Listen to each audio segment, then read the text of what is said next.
اب دیکھیے کہ آپ اتنے بڑے انڈسٹریز ہیں، مجھے بتائیے کہ اس وقت کول جو ہے، کول باہر سے $450 پہ کول امپورٹ ہو رہا ہے. اب آپ کو میں آج یہ دعوت دے رہا ہوں کہ ہماری جو کول انڈسٹری ہے آپ آگے بڑھیں.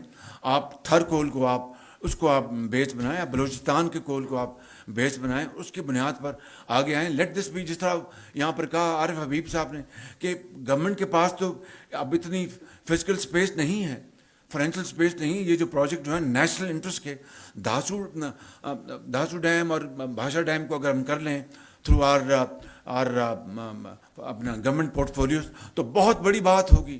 لیکن اب وقت آ گیا ہے کہ ایسے پروجیکٹ جو پبلک انٹرسٹ میں ہیں اس کو پبلک پرائیویٹ پارٹنرشپ کے ذریعے کیا جائے.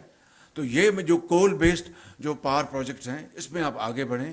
اگر گورنمنٹ پورا آپ کو ہاتھ بٹھائے گی، پورا آگے ساتھ چلے گی.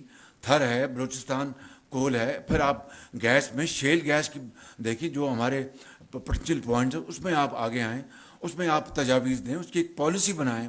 شیل گیس کے بارے میں، ٹائٹ گیس کے بارے میں ہم ایک پالیسی بنائیں تاکہ الٹیمیٹلی ہم $20 ارب جو امپورٹ کرتے ہیں سال کا، یہ تیل اور گیس، اور ہمارا یعنی تیل ہو گیا ہے بالکل.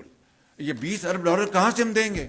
تو اگر اس کو ہم نے ریپلیس کرنا ہے گریجولی، تو you have to move towards renewable energy. اور پاکستان کا جو اپنا اللہ نے ذخائر دیے کوئلے کو، اس کو دیکھتا کوئی نہیں اور ہم امپورٹ پہ جا رہے ہیں. تو I think it's high time to turn the tide. And it is difficult but not impossible. I am telling you very frankly.